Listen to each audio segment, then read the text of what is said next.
Okay, YouTubers out there, welcome to my demonstration installation unboxing video for the Integy Snowmobile conversion kit for the SMT10 axial monster truck.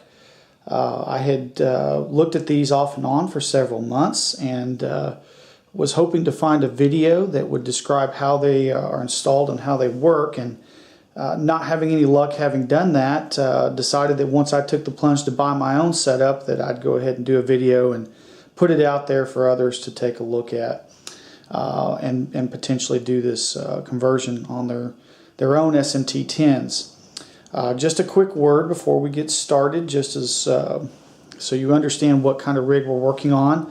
This is mostly a stock SMT10 with a few small changes that we've made along the way that will have an impact on how you might go about installing the snowmobile conversion on your own rig if that's what you choose to do. The most notable of which is that on my particular rig we did go ahead and do the rear steer conversion. So I actually have two front axles on this vehicle, obviously a flipped axle in the back. So I do have functional rear steer, works great even with the snowmobiles. It does work fantastic, but what it does dictate is that I have to buy two fronts for my particular application. So just keep that in mind, that if you decide to do this, make sure you buy what works for you. Additionally, it was highly recommended in order to go to a setup like this that you go full brushless, which is what we did here. We are running a full brushless motor and ESC as well as a steel gear transmission. So, and I run this particular rig on 3S. It is absolutely fantastic with the tires on there. Makes tons of torque, tons of high-end speed.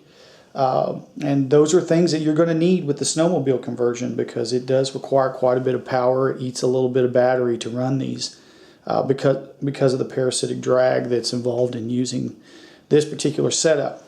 But as you can see, it's a well put together little kit. It's plastic, rubber, and aluminum construction. The main format here is aluminum, and then it's has all the little plastic tires around the outside, rubber treads, and this is what the back side looks at. You can see it's already cut for your splines to go on your tires, and then there's a little bracket that attaches to the inside, and that bracket will actually hook onto your axles and will allow it to rotate as you apply torque and move forwards and backwards with it as you're moving it around the yard or the track or whatever you're doing with it. But all in all, it's a nice looking piece. It's a great conversation piece to put on your vehicle. And like I said, I've had it out around the yard doing a little bit of light testing, and early returns are that it actually works really well. So what do you need to do to actually put these on? For the most part, and these are from Integy, I should have mentioned at the outset, these are not the RC four-wheel drive versions. These are from Integy. They're a little bit cheaper.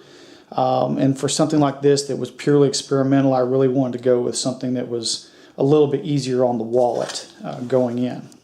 The installation is really straightforward. It doesn't take hardly any time at all to do.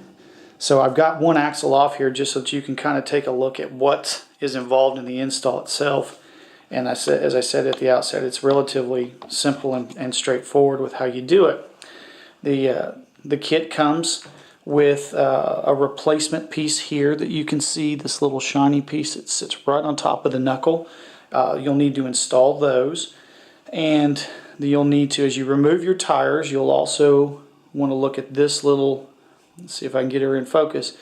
This little piece here comes off of your SMT10, so that what you're left with when you remove that is you have your exposed axle and the little the little pin that it's actually what drives your rotating mass on your wheels.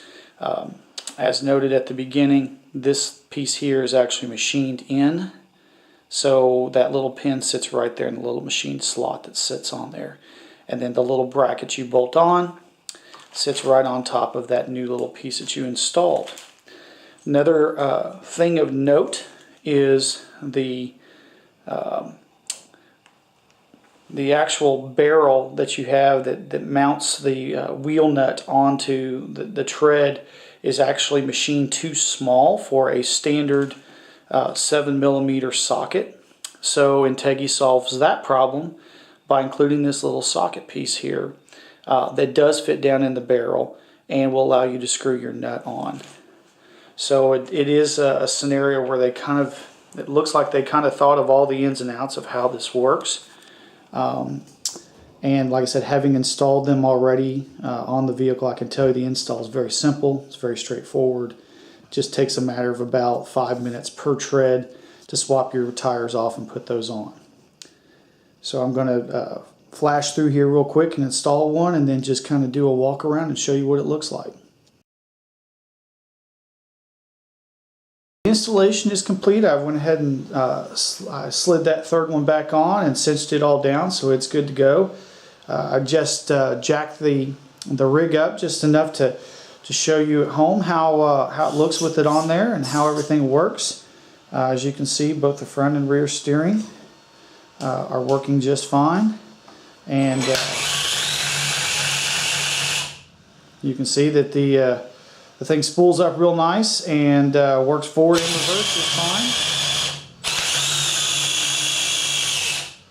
fine. We will do a demonstration video outside with it on the ground just to give you a look at how it works on the ground, and that'll come later. I'll get that one posted before too long, but I just wanted to just kind of do a walk around and show you. It's a pretty cool looking setup, really. I'm actually really pleased with how close to scale it really is. You know, it's not for everybody, and I would definitely, you know, tell folks out there, you know, that it's just a kind of a for fun thing. It's not something that's going to give you a great deal of speed. You know, jury's still out on how much traction you're going to really get with it and how well it actually climbs, but they look cool, and really for my part, that's why they were installed on here, was really just for the look and for the fun and the scale fidelity that you get out of it. But whether or not you know, it's the thing for you or not is a personal decision. I certainly wouldn't go so far as to say that you need something like this, because I don't think that would be a fair statement. It's really just something that we put on for fun. So I hope you enjoyed this video, and I hope it was informative for you. And if you decide to do something like this yourself, well then good luck to you. Be happy to answer any questions. Thanks.